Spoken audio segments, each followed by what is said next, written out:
Hello guys, this is Ashutosh welcoming you all in this new lecture of mechanics. तो जो हमारी mechanics की series चल रही है उसका आज हम लेके आ गए हैं आपके सामने 6th लेक्चर। इससे पहले हम क्या क्या पढ़ चुके हैं, हमने कॉन्टैक्ट फोर्सेस कंप्लीट कर लिए हैं सारे, ठीक है, कॉन्टैक्ट फोर्सेस। लेकिन उसमें क्या रह गया है, हमारा ड्रैग फोर्स से कुछ क्वेश्चंस आपके लिए रह गए हैं, ठीक है। उसकी मैं आपको क्या दे दूंगा, शीट दे दूंगा, जिसको डेली प्रैक्टिस प्रॉब्लम्स जो है आपको ड्रैग फोर्स की मैं आपको प्रोवाइड करा दूंगा। साथ ही मैंने प्रॉब्लम्स प्रोवाइड करा दी हैं, friction, normal reaction and tension सबकी, ठीक है। वो आपको कहाँ मिल जाएगी, टेलीग्राम ग्रुप में मिल जाएंगी, ठीक है। इसके बाद क्या है, हमने क्या कवर किया था, स्यूडो फोर्सेस, स्यूडो फोर्स के बारे में हमने पढ़ा था कल, ठीक है। उसमें कुछ ग्लिचेस आ गई थी कुछ लास्ट में, जो अपने कॉन्सेप्ट था लिफ्ट वाला, उसमें थोड़ा सा कंफ्यूजन था, वो आज हम क्लियर कर लेंगे, ठीक है। तो हमारा 6th लेक्चर आज आ गया है। तो सबसे पहले बताओ कैसे हो सारे लोग, काम कर रहे हो कि नहीं कर रहे हो, पढ़ाई कर रहे हो कि नहीं कर रहे हो। कमेंट बॉक्स में प्लीज लिख के बताओ कि आज कितने घंटे पढ़ाई की, ठीक है। पढ़ाई करना बहुत जरूरी है, प्लीज पढ़ाई करते रहें, ठीक है। अपने गोल को कुछ ना कुछ टाइम जरूर प्रोवाइड करो, है ना, डेली। चलो आगे बढ़ते हैं, ये है मेरा इंट्रोडक्शन, दिस माई इंट्रोडक्शन। और आज हमारा जो टॉपिक है, आज क्या होने वाला है, आज हम करेंगे क्या, आज हम करेंगे सर्कुलर मोशन। सर्कुलर मोशन के बारे में सारी चीजें पढ़ेंगे, ठीक है। सबसे पहले बेसिक से चालू करेंगे, चाहे वो आर थीटा फाई, ये सारी चीजें, आर थीटा फाई, सॉरी ये तो स्फेरिकल कोऑर्डिनेट्स आपके हो गए, जैसे रेडियस और जो ओमेगा होता है, अल्फा होता है, ये सब चीजें अगर आपको नहीं पता हो 11th क्लास की, वो भी हम थोड़ी बहुत डिस्कस करेंगे। उसके बाद हम सेंट्रीफ्यूगल फोर्स के बारे में पढ़ेंगे, जो कि खुद एक स्यूडो फोर्स है ना। उसके बाद हम क्या पढ़ेंगे, motion in a vertical circle, E capital हो गया है, वर्टिकल सर्कल, ठीक है, इसके बारे में पढ़ेंगे। तो चलो चालू करते हैं अपना आज का लेक्चर।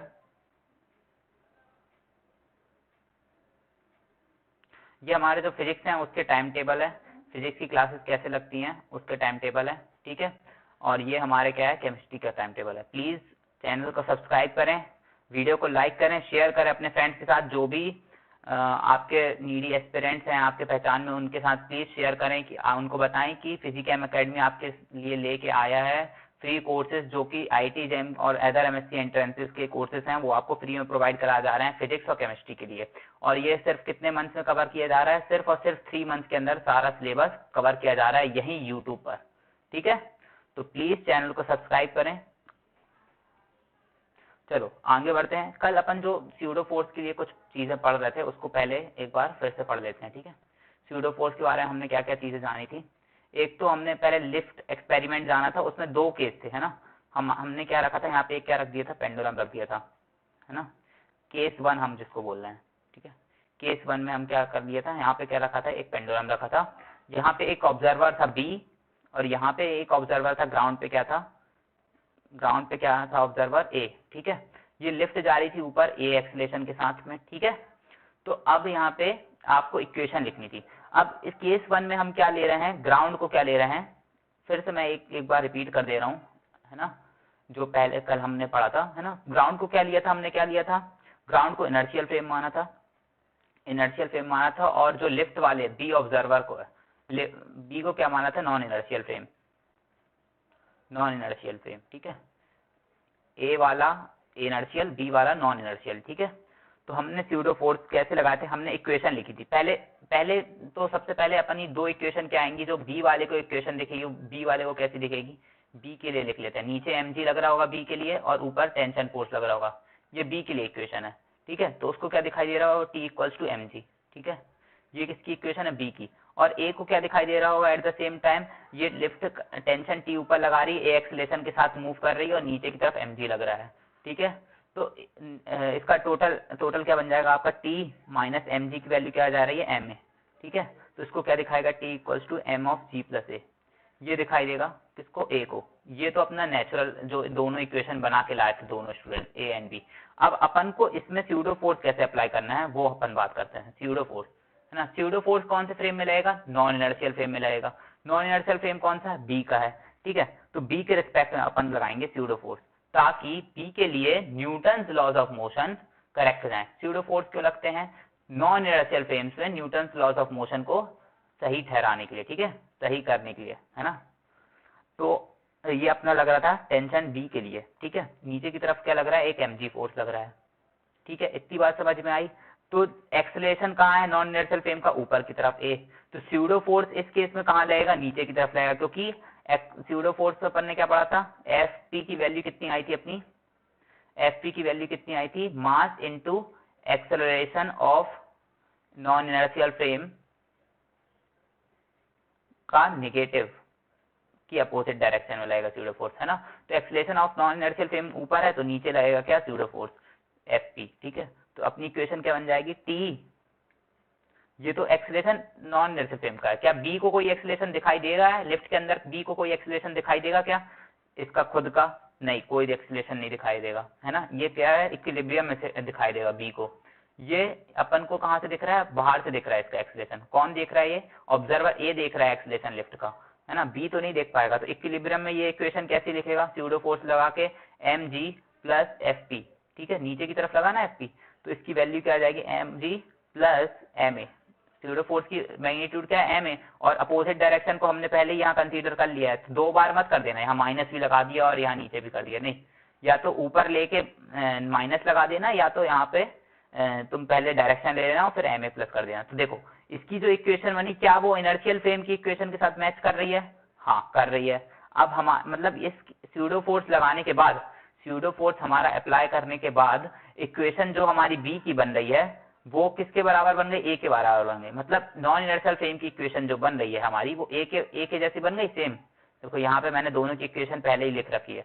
तो ये ए की हमारी इक्वेशन थी, ये किसकी थी, ए की, और ये वाली हमने क्या की थी, बी की। तो ए वाली की इक्वेशन और बी वाली की इक्वेशन सेम हो गई, क्यों हो गई, क्योंकि स्यूडो फोर्स लगाया हमने। अब केस 2 में क्या कंसीडर करके चलते हैं,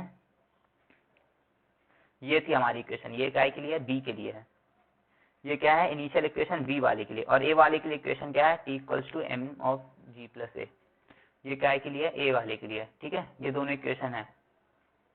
तो अब इस केस में क्या लेके चलते हैं, जो लिफ्ट है हमारी, लिफ्ट के अंदर एक व्यक्ति खड़ा है, यहाँ पे लगा हुआ है एक पेंडुलम, ठीक है।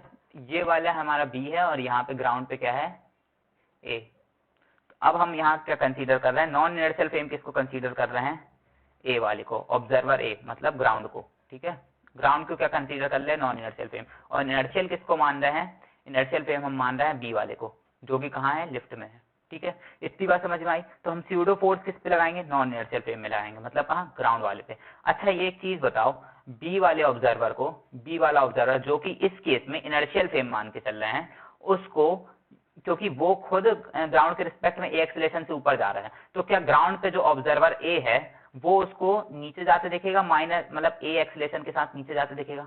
इतनी बात सबको समझ में आ रही है। अगर लिफ्ट ऊपर जा रही है इसके रिस्पेक्ट में ए एक्सेलरेशन से, तो इसके रिस्पेक्ट में ये नीचे जाएगा ए एक्सेलरेशन से। इतनी बात तो सबको समझ में आ रही है ना, रिलेटिव एक्सेलरेशन का कॉन्सेप्ट है, 11th क्लास में पढ़ा है, ठीक है। तो इसका एक्सेलरेशन मैं माइनस ए ले लूंगा या तो फिर नीचे की तरफ ए ले लूंगा, है ना, ठीक है। इतना सबको समझ में आ गया है। अब इसके रिस्पेक्ट में इसको क्या दिख रहा है, चीजें क्या दिख रही है इसको, ऊपर की तरफ लग रहा है टेंशन टी फोर्स, नीचे की तरफ लग रहा है mg फोर्स, है ना, और इसका लिफ्ट का एक्सेलरेशन था a ऊपर की तरफ, ठीक है। अब ये वाला ये हो गया कहाँ, ये वाला किसको दिख रहा है, ऑब्जर्वर a को इनिशियली दिख रहा था, इसके कारण हमारी कौन सी इक्वेशन बन रही थी, ये वाली इक्वेशन बन रही थी, ठीक है। अब क्योंकि ये खुद नॉन इनर्शियल फ्रेम में है, ये खुद नीचे जा रहा है ए एक्सेलरेशन के साथ, तो इस पे एक स्यूडो फोर्स लगेगी जो कि ऊपर की तरफ लगनी चाहिए। स्यूडो फोर्स इसको कहाँ लगानी पड़ेगी, ऊपर की तरफ लगानी पड़ेगी। तो स्यूडो फोर्स लगा दो यहाँ पे एफ पी, ठीक है, एफ पी लगने लगी ऊपर की तरफ। तो इक्वेशन क्या बन जाएगी, अब पहले तो इक्वेशन ये थी अपनी, इनिशियल इक्वेशन क्या थी, ये थी, ये क्या थी, इनिशियल इक्वेशन, इनिशियली ये इक्वेशन थी हमारी। अब क्या बन जाएगी, स्यूडो फोर्स लगने के बाद टी इक्वल्स टू मतलब टी प्लस एफ पी, या फिर अपन यहाँ से लिखते टी प्लस एफ पी। देखो ऊपर की तरफ कितने फोर्सेस है, टी प्लस एफ पी, नीचे की तरफ minus m g equals to mass into acceleration. इसको अभी भी लिफ्ट का एक्सेलरेशन ऊपर की तरफ ए दिख रहा होगा, ठीक है। अब टी प्लस एफ पी की वैल्यू क्या है, एम ए है, ठीक है, और minus m g equals to m a. तो ये वाली इक्वेशन को यहाँ अगर सॉल्व करके लिखूंगा तो क्या आ जाएगी, ये एम ए कैंसिल हो जाएगा, तो टी माइनस एम जी की वैल्यू क्या आ जाएगी, 0 आ जाएगी, यानी T equals to M G आ जाएगी। अब देखो ये इक्वेशन सिमिलर लग रही है तुमको, ये इक्वेशन किसकी तरह दिख रही है, अरे यार ये इक्वेशन हमारी किसकी तरह दिख रही है आपकी, इसकी इक्वेशन की तरह दिख रही है, बी फ्रेम के इक्वेशन की तरह। तो बी फ्रेम को हम क्या लेके चल रहे हैं, इनर्शियल फ्रेम लेके चल रहे हैं, ठीक है। समझ में आई बात। इस बार हमने क्या किया था, ग्राउंड को नॉन इनर्शियल फ्रेम माना है, ग्राउंड को क्या माना है, नॉन इनर्शियल फ्रेम माना है। उसमें क्या लगाया हमने, स्यूडो फोर्स लगाया है। स्यूडो फोर्स लगा के जो हमारी इक्वेशन बन रही है, जो नई इक्वेशन बन रही है, वो किसके बराबर आ रही है, इनर्शियल फ्रेम, जो कि हमारा क्या है, लिफ्ट का फ्रेम है, ठीक है। इतनी बात समझ में आई। ये जो दो केस में दिक्कत थी कल हमको, ये आज भी क्लियर हो गई है ना। इसके बाद मान के चलो मैं तुमको एक क्वेश्चन दूं, अगर मैं ऐसे कुछ बना दूं ऑब्जेक्ट, है ना, ये लिफ्ट यहाँ, ये आगे की तरफ ए एक्सीलरेशन से कोई बॉडी मूव कर रही है, यहाँ पे एक टेंशन, यहाँ पे एक पेंडुलम लटका हुआ है, तो जैसे ही एक्सीलरेशन ए से मूव करेगी तो लिफ्ट, ये जो पेंडुलम एक इधर मूव करेगा। इससे फोर्स, मतलब इसका जो टाइम पीरियड अगर कैलकुलेट करने बोलूं, time period at rest is 2 seconds, है ना। Time period at rest 2 second दिया था, तो time period at acceleration equals to 2 metre per second square, है ना। और मास ऑफ ऑब्जेक्ट दिया है 2 kg, ठीक है। इस पे क्या हो जाएगा टाइम पीरियड की वैल्यू, ये तुमको निकाल के दिखानी है। समझ में आई बात, निकाल लोगे, कैसे निकालेंगे ये देखो। ये क्वेश्चन आया है जेम में शायद, ठीक है। ये सारी चीजें अलग हो सकती हैं, एक्सीलरेशन वैल्यूज आपकी अलग हो सकती हैं, लेकिन क्वेश्चन आया क्या जेम में, ठीक है। तो ए एक्सीलरेशन से आगे की तरफ बढ़ेगी। अच्छा ये बताओ कि ऐसा होगा पेंडुलम, या फिर सीधा ही रहेगा, इतनी बात बताओ। अगर लिफ्ट ए, मतलब ये जो अपना कार है वो ए एक्सीलरेशन से आगे बढ़ रही है, ए एक्सीलरेशन से आगे बढ़ रही, तो स्यूडो फोर्स कहाँ लगेगा, पीछे की तरफ लगेगा, ठीक है। जब अपनी जो वो रहती कार एकदम से एक्सीलरेट करती, तो आप पीछे की तरफ जाते हैं, आगे की तरफ जाते हैं, पीछे की तरफ मूव होते होंगे ना, है ना। अपनी अपर बॉडी कहाँ, पीछे की तरफ मूव होती है। ब्रेक लगते हैं तब आगे की तरफ धक्का लगता है अपन को, है ना। तो ये अपना ऐसा हो जाएगा, पेंडुलम अपन को ऐसा दिखाई देगा, ठीक है। अब नॉन इनर्शियल फ्रेम अपन किसको मान रहे हैं, यहाँ पे किसको मान रहे हैं, नॉन इनर्शियल फ्रेम बस को मान रहा है। अपन कहाँ से देख रहे हैं सिचुएशन को, ग्राउंड से। कहाँ से देख रहे हैं, ग्राउंड से। नॉन इनर्शियल फ्रेम अपना क्या है, बस, ठीक है। तो बस में क्या लगा दो, एक स्यूडो फोर्स लगा दो पीछे की तरफ, एफ पीछे की तरफ क्यों लग रहा है मेरे भाई, पीछे की तरफ क्यों लग रहा है मेरे भाई, क्योंकि एक्सीलरेशन नॉन इनर्शियल फ्रेम का आगे की तरफ है, तो स्यूडो फोर्स मास पे कहाँ लगेगा, पीछे की तरफ लगेगा। स्यूडो फोर्स की वैल्यू कितनी होगी, मास ऑफ बॉब का मास इनटू एक्सेलरेशन। एक्सेलरेशन किसका लेंगे भाई, इसका लेंगे, किसका, acceleration of non inertial frame, ठीक है। और नीचे की तरफ क्या लग रहा है, एमजी फोर्स लग रहा है। इतना सबको समझ में आया। पीछे की तरफ वो लग रहा है एफ पी, नीचे की तरफ एमजी फोर्स लग रहा है, ठीक है। रिजल्टेंट फोर्स कौन सा लग रहा है, रिजल्टेंट फोर्स कौन सा लग रहा है, F P square plus M square G square, ये लग रहा होगा आपका, क्योंकि 90 डिग्री पे है ना। टू, या ये वाली जो टर्म है 2 mg into F P cos 90 degree, cos 90 के कारण आपकी कैंसिल जाएगी। इतनी बात तो सबको समझ में आ रही है ना। इसका वेक्टर पढ़ा होगा शायद आपने, है ना। नहीं पढ़ा है तो प्लीज वेक्टर का जो कोर्स चल रहा है आपका फिजिक्स एकेडमी, उसमें ज्वाइन करो। वेक्टर आपके लिए जरूरी है। अगर आप कोई भी चीजें आगे पढ़ना ना, तो मैथमेटिकल फिजिक्स के कॉन्सेप्ट आपको आना जरूरी है। प्लीज कुछ करो ना करो, मैथमेटिकल फिजिक्स जरूर कर लेना, ठीक है। उतना ही मॉडर्न भी जरूरी है। चलो, तो ये आपका रिजल्टेंट बन जाएगा। अब रिजल्टेंट फोर्स किसके बराबर होगा, जो अपना, तो अपना नेट फोर्स क्या बन जाएगा अपना, एम स्क्वायर ए स्क्वायर, एफ पी की वैल्यू रख दी एम स्क्वायर ए square plus M square G square, ठीक है, इसका अंडर रूट, है ना। ये बन जाएगा अपना एफ नेट। एफ नेट कितना बन जाएगा, एम स्क्वायर कॉमन आ जाएगा तो क्या हो जाएगा, एम आ गया यहाँ पे, ठीक है। और अंदर क्या बन जाएगा, ए स्क्वायर प्लस जी स्क्वायर, ठीक है। ये अपना बन गया क्या, नेट फोर्स। नेट फोर्स बन गया तो एम इंटू ए, एक्सलेशन से वो कर लेंगे अपन, ठीक है। एक्सलेशन आ जाएगा, कितना आ जाएगा, m into g square plus a square, ठीक है। ये नेट एक्सलेशन, ए नेट की वैल्यू कितनी आ गई अपनी, under root of g square plus a square. ये अपनी क्या आ गई, एक्सलेशन की वैल्यू आ गई। हाँ, अब अपने को क्या पता रहता है, यहाँ पे जी इफेक्टिव वर्क करता है, ठीक है। किसमें, टाइम पीरियड का फॉर्मूला जो होता है 2 pi under root of l upon g effective, यही होता है। जी इफेक्टिव अपना इस केस में क्या हो जाएगा, एल अपॉन जी इफेक्टिव अपना क्या हो जाएगा, under root of a square plus g square. अब जी इफेक्टिव क्या होता है, ये होता है इफेक्टिव एक्सीलरेशन ऑफ ग्रेविटी, ठीक है, इसको क्या बोलते हैं, जी इफेक्टिव।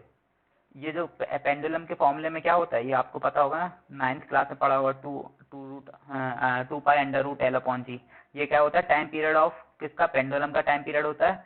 तो टाइम पीरियड अपना जो वो होता है यहाँ पे जी की वैल्यू होती है, ये नॉर्मल ग्रेविटी की वैल्यू नहीं होती है, ये 9.8 नहीं होता हमेशा। अगर हम कुछ चेंजेस करेंगे इसमें तो ये हमारा क्या हो जाएगा, जी इफेक्टिव हो जाता है। तो जी इफेक्टिव कैसे निकालते हैं, जो कि अपना नेट एक्सलेशन होता है ना। अगर मान के चलो यहाँ पे लिफ्ट होती है ना, एक लिफ्ट होती जो ऊपर की तरफ जा रही होती, ऊपर की तरफ ए एक्सलेशन से जा रही होती, तो यहाँ पे जी इफेक्टिव क्या हो जाता है, जी प्लस ए। तो यहाँ पे आप क्या रख देते हैं, सिंपली जी प्लस ए रख देते हैं, जी इफेक्टिव जी प्लस ए रख देते हैं। अगर नीचे की तरफ जा रही होती तो क्या हो जाता अपना जी माइनस ए, है ना। तो ऐसे आप करके टाइम पीरियड निकाल सकते हो। अब अगर आपको वैल्यूज रखनी है तो वैल्यूज रख सकते हो। कैसे क्या हो जाएगा, अपनी वैल्यूज क्या हो जाएंगी, 2 pi under root L upon G की वैल्यू कितनी दी थी अपन को, 2 सेकेंड दी थी, है ना। ये तो अपना इनिशियल था जब अपन पे ए की वैल्यू क्या थी, 0 थी। यहाँ पे ए की वैल्यू अपन ने 0 रखी थी। तो और अपना अब क्या बन रहा है, टी डैश कितना बन रहा है अपना, 2 pi under root of l upon g square plus a square का रूट। ठीक है, ये बन रहा है अपना टी डैश। इतनी बात समझ में आ रही है। तो यहाँ से अपन वैल्यू निकाल लेंगे, है ना। कैसे करेंगे, टी डैश अपॉन टी कर दो, टी डैश अपॉन टी कर दो। तो टी डैश 2 पाई कैंसिल हो जाएगा, अंडर रूट एल कैंसिल हो जाएगा। तो टी डैश क्या आ जाएगा अपना, under root g upon under root of g square plus a square. ये आ गया। इसको सॉल्व करना पड़ेगा। टी डैश, टी की वैल्यू अपनी कितनी थी, 2 सेकेंड थी, टी की वैल्यू 2 सेकेंड थी, इंटू 2 इंटू मल्टीप्लाई कर दो, अंडर रूट 10 लिख दो, इसको जी को क्या लिख दो, अंडर रूट 10 लिख दो, नीचे क्या लिख दो 100, जी की वैल्यू क्या, 10 का स्क्वायर क्या 100 हो जाएगा। और इसका क्या दिया है अपन को, 2 मीटर पर सेकेंड स्क्वायर दिया है एक्सेलरेशन। देखो क्या दिया था, 2 मीटर पर सेकेंड स्क्वायर दिया था। तो 2 मीटर पर सेकेंड स्क्वायर का क्या हो जाएगा, 4 हो जाएगा। ठीक है, अंडर रूट 10 अपॉन, इस पर डबल रूट है, सॉरी मैं भूल गया था, डबल रूट आएगा। क्यों आएगा, क्योंकि एक रूट तो इसका खुद का है और एक रूट ये ऊपर वाला रूट है। ठीक है, ये डबल रूट है। तो कितना आ जाएगा, रूट ये 104। ठीक है, 104 का रूट निकाल लो, इसका आंसर निकाल लो ना। टी डैश की वैल्यू क्या आ जाएगी तुम्हारी, 2 root 10 upon double root of का एक बार रूट, 104 का एक और बार रूट, 2 बार। ठीक है, ये निकाल लोगे, बहुत आसान है निकालना, है ना। कैलकुलेशन कैलकुलेटर से कर लेना। ठीक है, तो आपको क्या आ जाएगा, नया टाइम पीरियड आ जाएगा। इतनी बात समझ में आई। अब मान के चलो मैं आपसे पूछता कि ये अगर एक लिफ्ट ऐसे मान के चलो ये कार में एक पेंडुलम लटका हुआ है, कार अगर ए एक्सेलरेशन से आगे की तरफ बढ़ रही है तो ये ऐसा कुछ हो जाएगा, पेंडुलम कैसे हो जाएगा, पीछे की तरफ ऐसे लटक जाएगा। तो ये अगर मैं आपसे एंगल पूछने लगूँ वर्टिकल से, ये कितना एंगल बना रहा होगा, ये थीटा मैं आपसे पूछना, तो कैसे निकालोगे, सिंपल, बहुत आसान फॉर्मूला, करके दिखाओ, कोशिश करो। देखो एक फोर्स लग रहा है यहाँ की तरफ, क्या ऐसा हो जाएगा ना कुछ, पेंडुलम मेरा ऐसा हो गया। ठीक है, यहाँ लग रहा है क्या, एम ए, पीछे की तरफ क्या लग रहा होगा, एम ए लग रहा होगा, नीचे की तरफ क्या लग रहा है, एम जी लग रहा होगा। थीटा ये है। तो अपने थीटा कैसे निकालेंगे, टेन थीटा की वैल्यू क्या हो जाएगी, परपेंडिकुलर अपॉन हाइपोटेनियस। परपेंडिकुलर अपना क्या हो जाएगा, थीटा ये है, तो परपेंडिकुलर ये हो जाएगा, ये वाला परपेंडिकुलर हो जाएगा, इसकी वैल्यू क्या है, एम ए है। और हाइपोटेनियस बोल रहा हूँ, सॉरी, बेस कितना हो जाएगा अपना, एम जी। ठीक है, तो इसकी वैल्यू आ जाएगी अपनी ए अपॉन जी।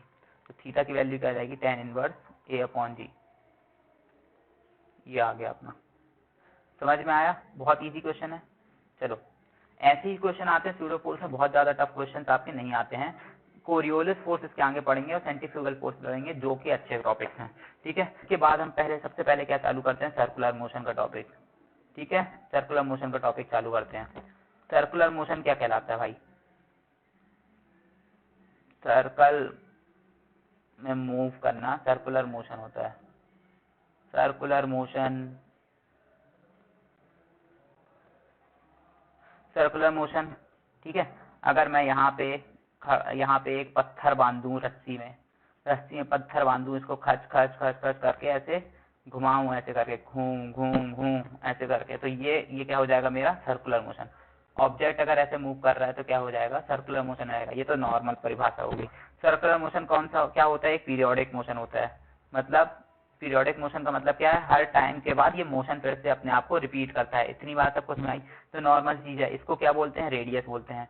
क्या बोलते हैं अपनी, रेडियस, रेडियस या फिर रेडियल डिस्टेंस, रेडियल डिस्टेंस है ना, रेडियल डिस्टेंस कहलाता है ना। और ये क्या हो जाता है अपना, मान चलो यहाँ पे एक बॉडी मूव कर रही थी, ठीक है, कुछ इस प्रकार से ऐसे मूव कर रही थी, और ये अपना था यहाँ पे क्या था, ये है ना। कुछ समय बाद ये ऑब्जेक्ट यहाँ पहुंच गया, ठीक है।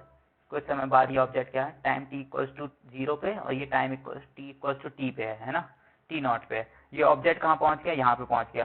तो इसका एंगुलर डिस्प्लेसमेंट कितना हो गया, एंगुलर डिस्प्लेसमेंट किसको बोलते हैं, थीटा, इसको बोलते हैं ना। ये कितना एंगल चला, ये कितना एंगल इसने बनाया, मानिए चलो इसने 60 डिग्री एंगल बनाया, कितने t नॉट टाइम पे।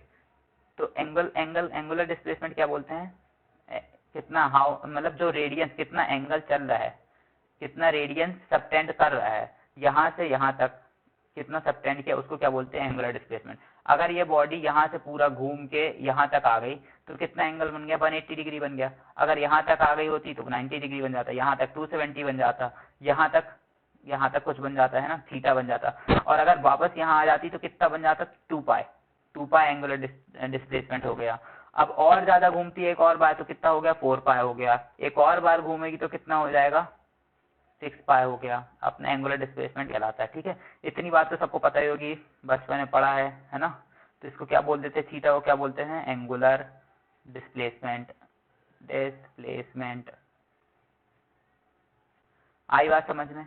चलो अब मान चलो ये थीटा, ओमेगा क्या होता है, एंगुलर वेलोसिटी क्या होती है, ये थीटा डिस्टेंस चला है ना, थीटा एंगुलर डिस्प्लेसमेंट कवर किया कितने टाइम में, t नॉट टाइम में। तो जितना भी एंगल में चेंज होगा विद रिस्पेक्ट टू टाइम, क्या कहलाती है अपनी, एंगुलर वेलोसिटी कहलाती है। क्या कहलाती है अपनी, एंगुलर वेलोसिटी। एंगुलर वेलोसिटी क्या कहलाती है अपनी, change in angle with respect to time, change in angle with respect to time क्या कहलाता है, एंगुलर वेलोसिटी कहलाती है। इंस्टेंटेनियस एंगुलर वेलोसिटी क्या कहलाती है, d theta by d t क्या कहलाती है, इंस्टेंटेनियस एंगुलर वेलोसिटी। और एवरेज एंगुलर वेलोसिटी कितनी कहलाती है, अगर थीटा डिस्प्लेसमेंट ट्रेवल किया del theta by del t, ठीक है, change in time upon change in angle upon change in time, ठीक है।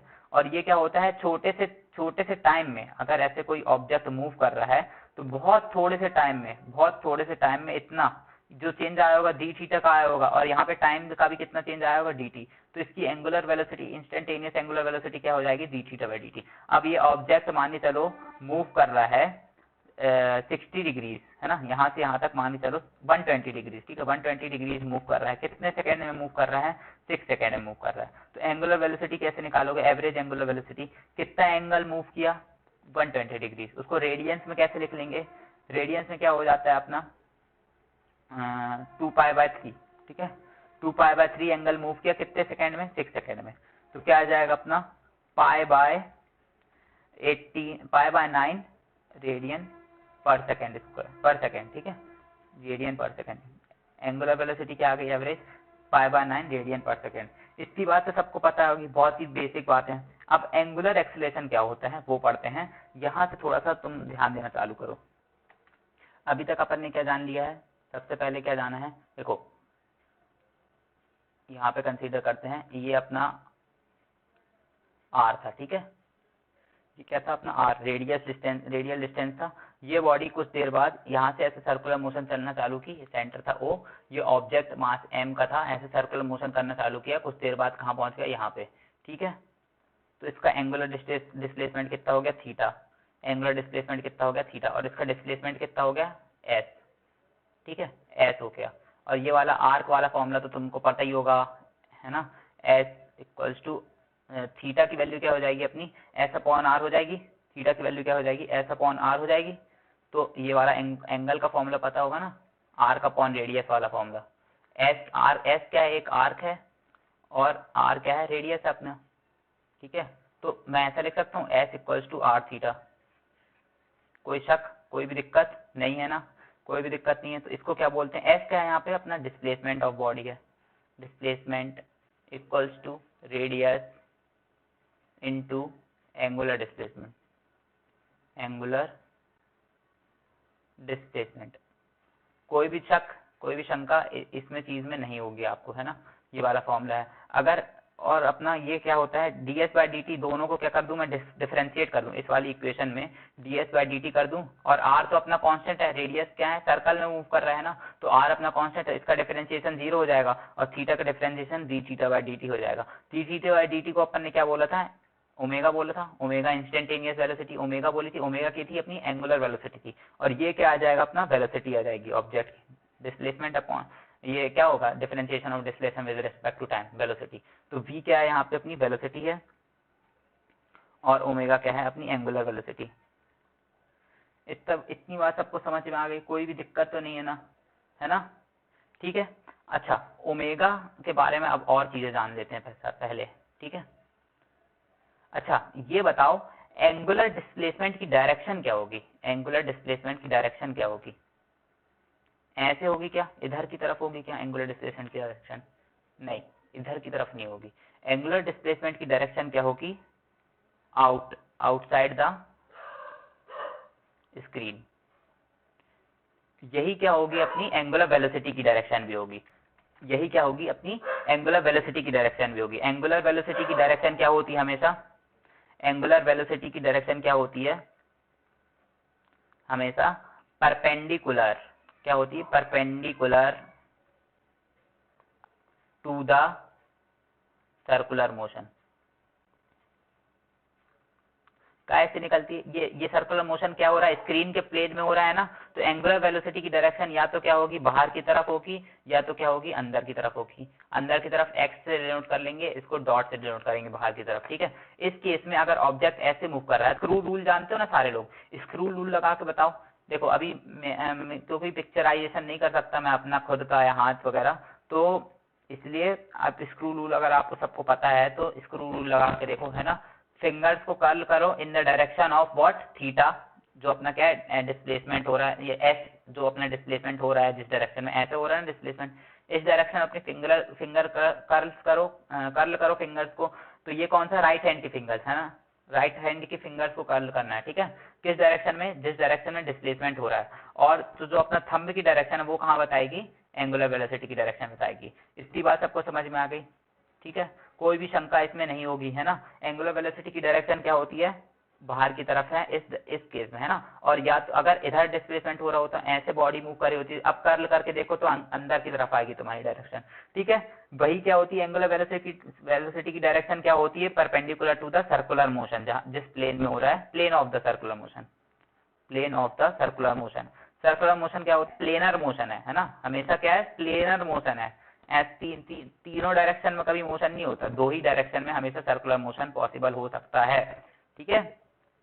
इतनी बात सबको समझ में आ गई, कोई भी दिक्कत नहीं होनी चाहिए शायद इसमें, कोई भी दिक्कत नहीं है, ठीक है। आगे बढ़ जाएं, समझ में आया। अच्छा एक चीज और बताओ, एक चीज और बताओ, मान के चलो मैं एक रॉड लिया हूँ यहाँ पे, ये मेरी एक रॉड है, ठीक है, ये रॉड है, इसको मैं इस प्रकार से घुमा रहा हूँ, है ना, ये ऐसे ऐसे मूव कर रही, ठीक है, कुछ इस प्रकार से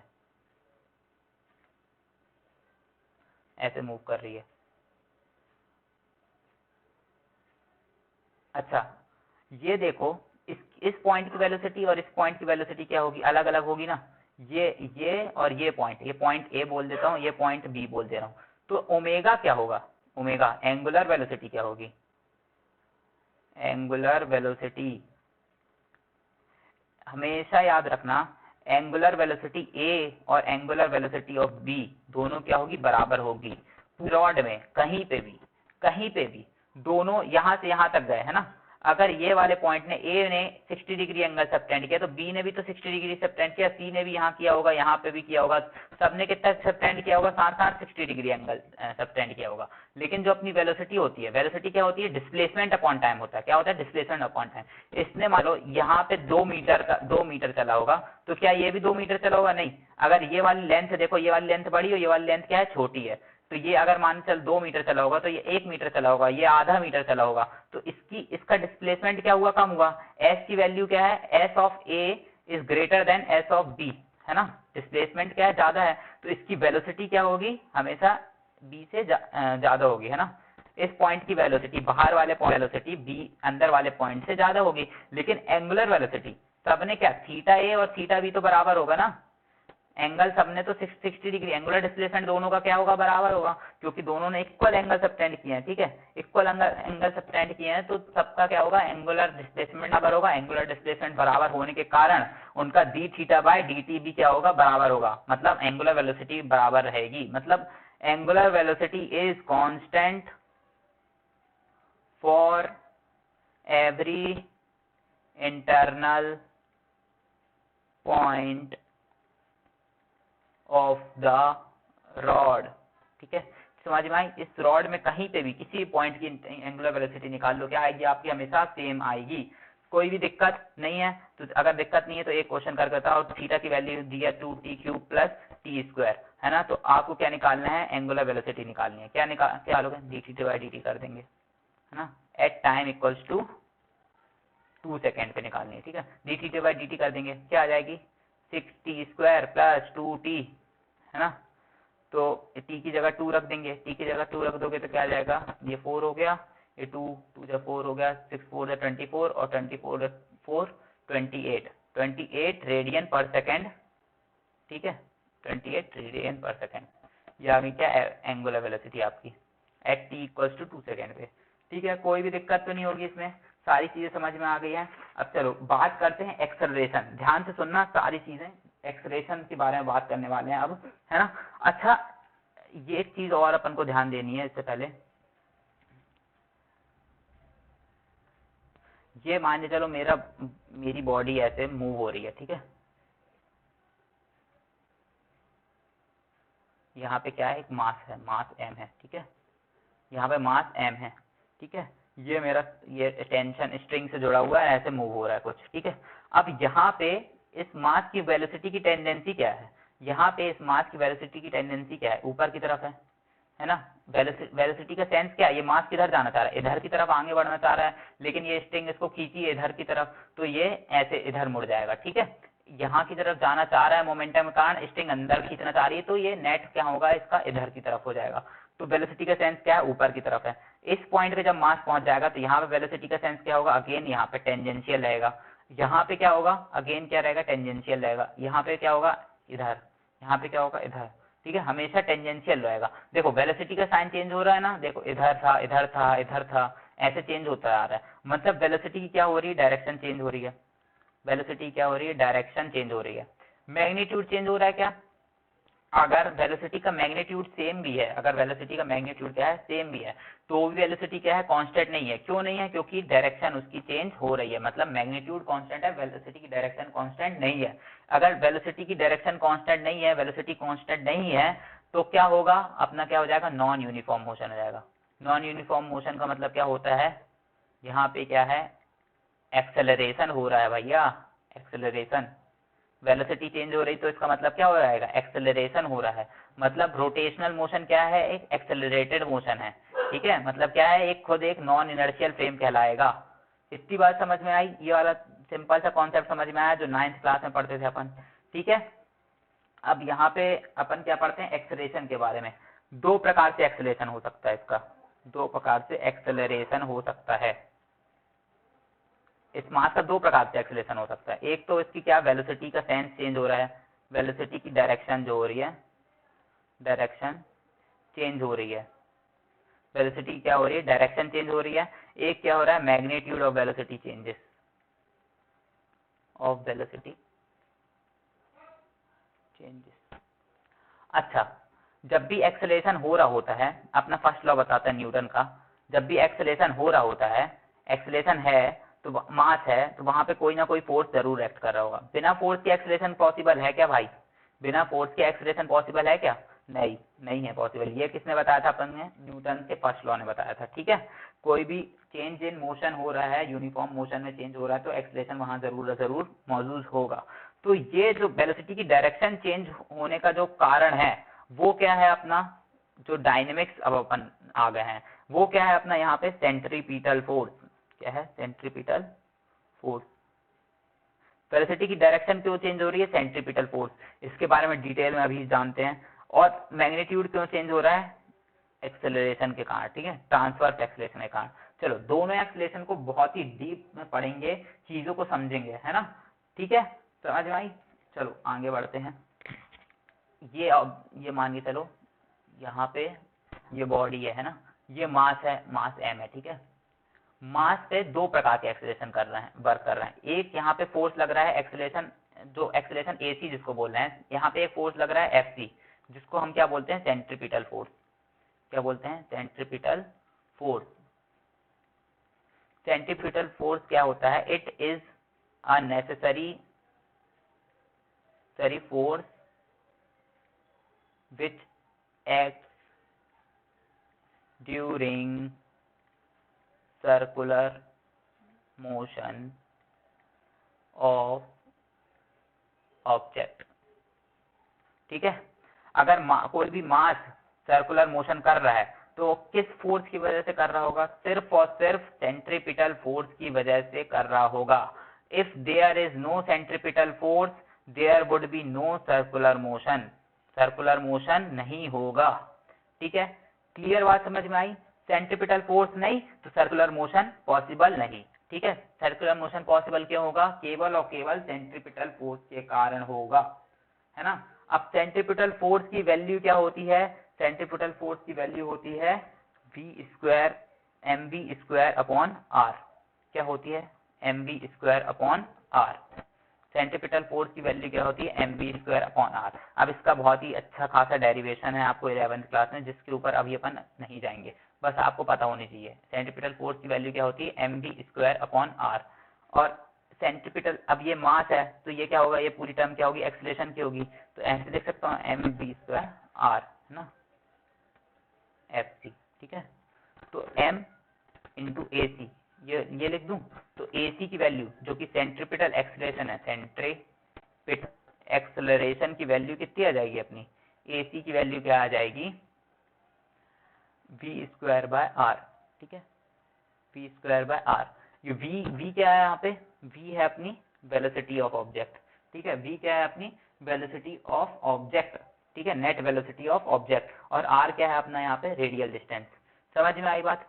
कोई भी टफ बात नहीं है ना, ठीक है, समझ में आ गई सारी चीज। सेंट्रीपिटल फोर्स के बारे में इतनी चीज जान लोगे तो बहुत है, ठीक है। अब यहाँ पे दो एक्सेलरेशन काम कर रहा है। एक एक्सेलरेशन क्या कर रहा है? ये वाला एक्सेलरेशन क्या होता है कि कोई मैग्नीट्यूड में चेंज देगा क्या? मैग्नीट्यूड चेंज करेगा क्या? v का मैग्नीट्यूड कभी भी चेंज नहीं करता। ये क्या करता है? डायरेक्शन चेंज करता है केवल। वेलोसिटी की क्या है? डायरेक्शन का सेंस चेंज करता है। अगर वेलोसिटी का सेंस इधर है डायरेक्शन का, तो यहाँ फोर्स लगाने के कारण कुछ देर बाद इधर की तरफ हो जाएगा, फिर इधर हो जाएगा, फिर थोड़ी देर इधर हो जाएगा, ऐसे हो जाएगा। ये वाला फोर्स सेंट्रीपिटल फोर्स के कारण, सेंट्रीपिटल एक्सेलरेशन के कारण क्या हो रहा है? केवल v का डायरेक्शन चेंज हो रहा है, मैग्नीट्यूड चेंज नहीं हो रहा है। मैग्नीट्यूड किसके कारण चेंज होता है? ट्रांसवर्स एक्सेलरेशन के कारण होता है। क्या बोलते हैं? ट्रांसवर्स एक्सेलरेशन, या बोल सकते हैं टेंजेंशियल एक्सेलरेशन। इसकी इस वेलोसिटी का मैग्नीट्यूड अगर चेंज होने लगा, मतलब अगर ये 2 मीटर पर सेकेंड थी, यहाँ जाके 3 मीटर पर सेकेंड हो गई, यहाँ जाके 4 मीटर पर सेकेंड हो रही, मतलब इस पे एक और एक्सेलरेशन वर्क कर रहा है जिसको हम बोलते हैं टेंजेंशियल एक्सेलरेशन। क्या बोलते हैं उसको प्यार से? Tangential acceleration. टेंजेंशियल एक्सेलरेशन का मतलब क्या है? वो वेलोसिटी का मैग्नीट्यूड चेंज करता है। टेंजेंशियल क्या करता है? वेलोसिटी का मैग्नीट्यूड चेंज करेगा। Changes the magnitude of velocity, magnitude of velocity, of velocity. इतनी बात समझ में आ गई? बहुत आराम से समझ में आ रही होगी, है ना। AT कैसे करेगा? अपना वेलोसिटी का मैग्नीट्यूड चेंज करने वाला है, ठीक है। तो उसकी वैल्यू देख लेते हैं क्या होती है। अच्छा, AT की पहले तो AC का फॉर्मूला अपन को पता चल गया, v स्क्वायर बाय r, है ना, ठीक है, समझ में आ गई बात। अब देखो क्या होने वाला है। देखो यहाँ पे अभी तो क्या हो रहा था, यहाँ पे वेलोसिटी चेंज हो रही थी इसकी। जब वेलोसिटी चेंज होगी तो ये तेजी से आगे बढ़ेगा। जब ये तेजी से आगे बढ़ेगा तो जल्दी जल्दी एंगल सबटेंड करेगा, ज़्यादा तेजी से एंगल सबटेंड करने वाला है। ठीक है, क्या करने वाला है, एंगुलर डिस्प्लेसमेंट भी ज़्यादा तेजी से कवर करने वाला है। मतलब क्या होगा, इसकी एंगुलर वेलोसिटी बढ़ेगी, है ना। अगर v equals to r omega होता था, ये तो अपन ने ना अभी पीछे ये पढ़ा ना अभी, v equals to r omega, और पीछे v equals to r omega, ये वाला पढ़ा है ना अपन ने, ये वाला फॉर्मूला। इसमें क्या करना है, अब मान चलो v equals to r omega होता था। अब मैं अगर v की वैल्यू चेंज कर रहा हूँ, v की वैल्यू क्या कर रहा हूँ, चेंज कर रहा हूँ with respect to time, change हो रही है v की वैल्यू, क्या हो रही है, तो क्या हो जाएगा अपनी dv/dt की वैल्यू क्या हो जाएगी, r तो कांस्टेंट है, d ओमेगा/dt हो जाएगी। तो dv/dt की वैल्यू मतलब एक्सेलरेशन क्या हो जाएगा, टेंजेंशियल एक्सेलरेशन। कौन सा, टेंजेंशियल। ये क्या है अपना सेंट्रीपिटल, ये क्या करेगा, केवल डायरेक्ट चेंज करेगा, केवल क्या चेंज करेगा, डायरेक्शन चेंज करेगा। ये हो जाएगा मैग्नीट्यूड चेंज कर रहे हैं, यहाँ पे v का मैग्नीट्यूड चेंज हो रहा है। तो r, इसको इस वाली टर्म को क्या बोल देते हैं हम, अल्फा बोल देते हैं। क्या बोल देते हैं, अल्फा। क्या बोल देंगे, अल्फा। अल्फा क्या कहलाता है, अल्फा क्या बोला है, एंगुलर एक्सेलरेशन। क्या बोलता है, एंगुलर एक्सेलरेशन बोलते हैं। क्या बोलते हैं, एंगुलर एक्सेलरेशन। इसका मतलब क्या होता है, change in angular velocity with respect to time, with respect to time.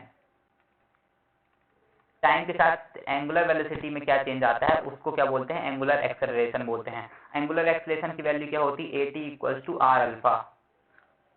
Angular acceleration की वैल्यू क्या आ जाएगी, at/r।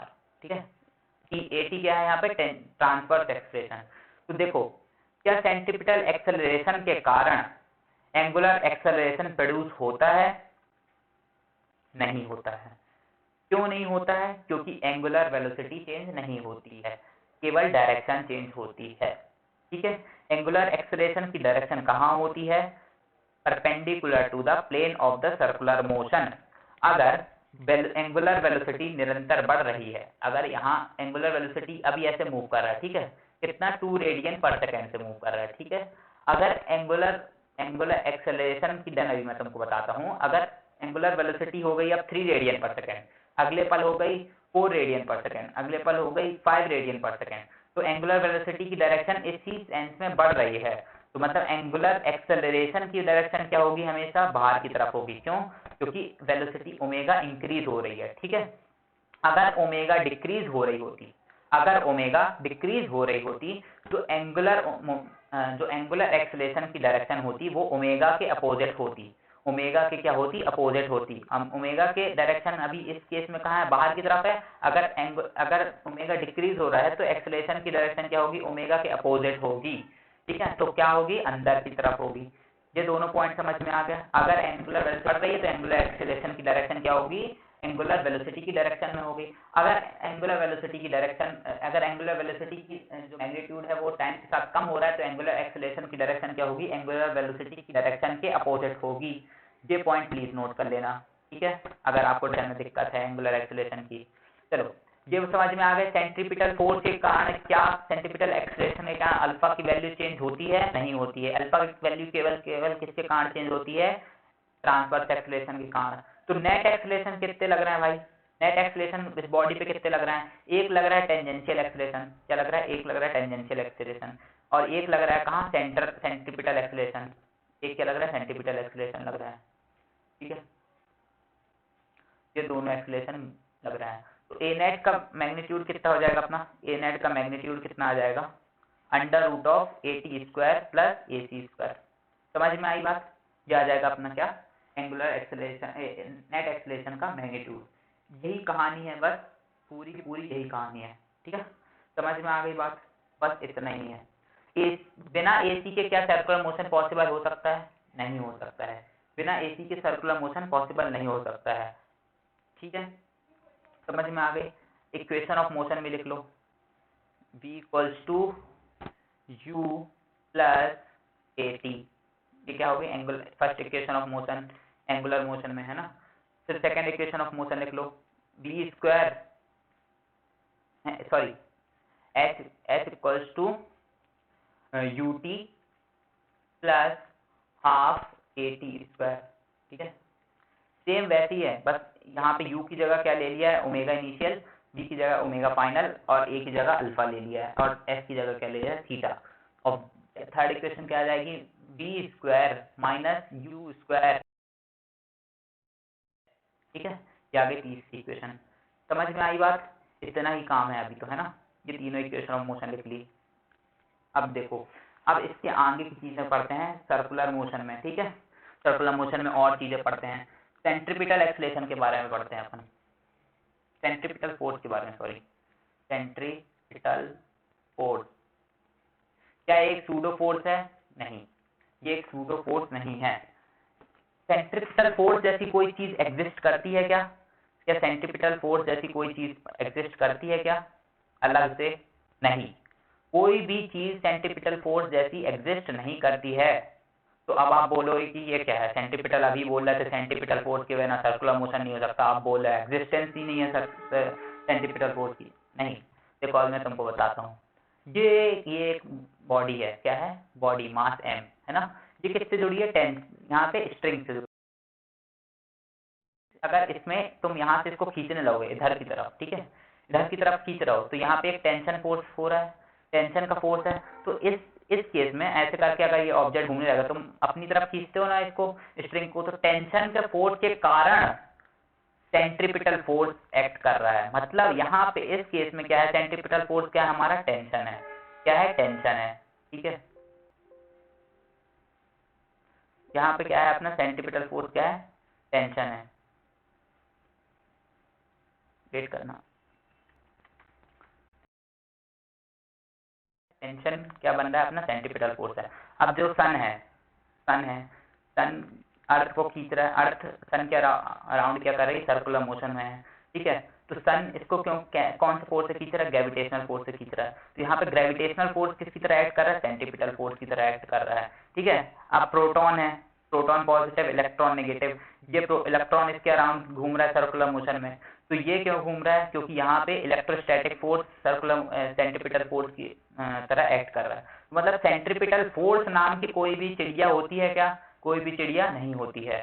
क्या होता है सेंट्रीपिटल फोर्स, केवल सेंट्रीपिटल फोर्स एक ऐसा नाम दे दिए हैं, किसी भी फोर्स को अपन ऐसा नाम दे सकते हैं जिसके कारण सर्कुलर मोशन होता है, ठीक है, इतनी चीज नोट कर लो, समझ में आ गई, है ना।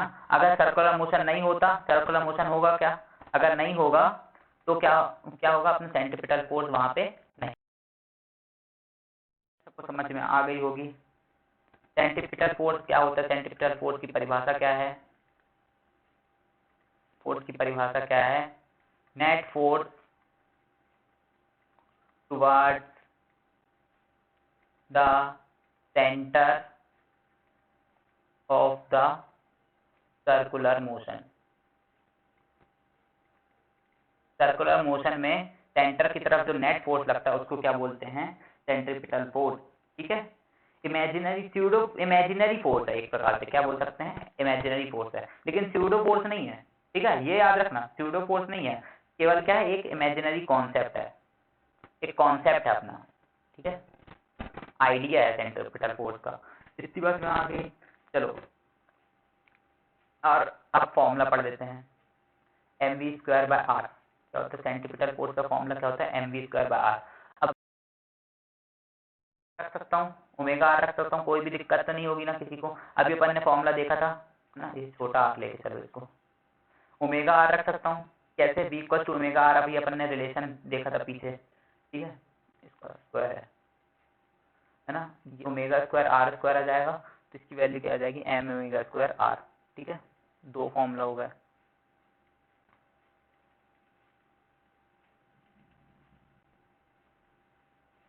सेंट्रीपिटल एक्सेलरेशन के भी दो फॉर्मूला हो गए हैं, v²/r and omega square are, ठीक है, समझ में आ गई, ये तीन फॉर्मूला नोट कर लेना प्लीज। चलो अगर इस केस में हम बात करें, अगर इस केस की हम बात करें, इस केस में सेंटर ऑफ जो टेंशन है, यही क्या है, सेंट्रीपिटल फोर्स है, तो टेंशन की वैल्यू क्या हो जाएगी, टी की वैल्यू क्या हो जाएगी, m ओमेगा स्क्वायर आर। समझ में आई बात, बस यही बोलना चाह रहा हूँ मैं तुमसे, बस यही चीज समझ में। चलो एक पढ़ते हैं अपन कॉन्सेप्ट, क्या, एक प्रश्न है, देखो प्रश्न लिखो, ये क्या है, पाइवोट है। एक पाइवोट क्या होता है, एक जहाँ पे ये सारी मतलब जो भी ये स्ट्रिंग आके जुड़ी हुई है फिक्स्ड पॉइंट को क्या बोलते हैं, पाइवोट बोलते हैं। ठीक है, पाइवोटेड रॉड है यहाँ पे, है ना।